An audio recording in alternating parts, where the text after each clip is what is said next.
음주운전 초범, 경찰 조사 대응 방법은? 안녕하세요. 법무법인 로블입니다. 음주운전이 점차 심각한 사회 문제로 대두되며 2019년부터는 도로교통법이 개정되었습니다. 처벌 기준은 0.05% 이상에서 0.03% 이상으로 낮아지고 형량은 기존에 비해 더 무거워졌습니다. 음주운전 초범이어도 형사처벌을 피할 수 없는 상황이다 보니 경찰 조사 단계부터 철저하게 법적 대응을 할 필요가 있게 되었는데요. 구체적인 대응 방법은 어떻게 되는지 지금부터 살펴보겠습니다. 음주운전 처벌 기준과 형량. 도로교통법 제44조 제4항에서는 운전자의 혈중 알코올 농도 0.03% 이상부터 운전을 금지하는 상태라고 규정하고 있습니다.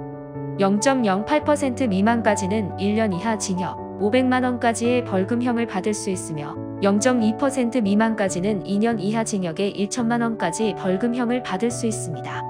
0.2%를 넘게 되면 5년 이하 징역, 2천만 원까지 벌금형이 주어집니다. 술을 마신 채로 운전을 하게 되면 운동 능력과 판단 능력이 떨어져 돌발 상황이 생겨도 피하지 못하고 그대로 사고로 이어질 가능성이 큽니다. 따라서 단 한 잔의 술이라도 마셨을 땐 스스로 인지하고 철저하게 운전대를 잡지 않기 위해 노력해야 하는데요. 실제로는 한 잔 정도의 술은 괜찮다고 판단하거나 가까운 거리 정도는 혼자 운전할 수 있다는 생각으로 무심코 운전대를 잡는 분이 많습니다.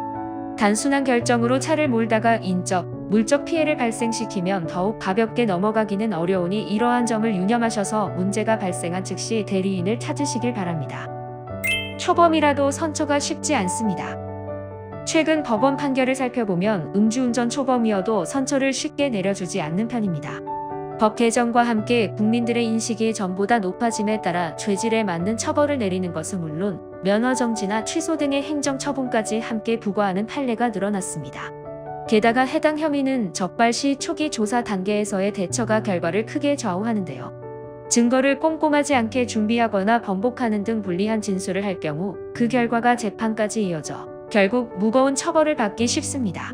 특히 운전을 생계로 삼는 분들이라면 불리한 처분이 내려지지 않게 각별히 주의해야 합니다. 앞서 말씀드린 형사와 행정은 각기 다른 절차지만 실무적으로는 결을 같이 합니다. 형사 재판에 따라 행정 처분의 정도도 정해지므로 조사 단계부터 탄탄히 대비하여 감당할 수 없는 형량은 받지 않게 하심이 좋겠습니다. 선처를 위해 어떤 대응을 해야 할까요? 경찰 조사 단계부터 자신의 혐의를 인정하면서 대리인의 조언을 통한 신중한 진술을 이어나가는 것이 중요합니다.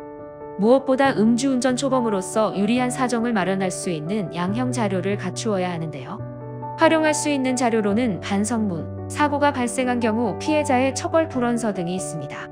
실제로도 재범, 상습범에 비해서는 불리한 점이 크지 않은 만큼 초범임을 피력하여 선처를 요청하는 것도 방법이 될 수 있습니다.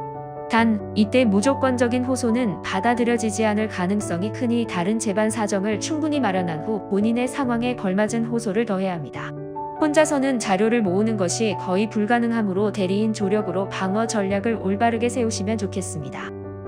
운전자에게 불리한 현행법, 무거운 처분을 피하려면 지금부터 준비해야 합니다. 형사사건의 특성상 경찰 조사 단계의 진술이 끝까지 영향을 미치는 경우가 많으므로 초반부터 준비를 꼼꼼히 해야만 합니다. 음주운전 초범이라는 이유로 벌금형이나 기소유예를 기대하고 계셨다면 그보다는 경각심을 갖고 최근 판례에 따른 철저한 대비를 해야 한다는 말씀을 드리고 싶습니다. 처음이라 경찰 조사에 어떻게 임해야 할지 모르겠다면 늦지 않게 법무법인 로블을 찾아주시길 바랍니다.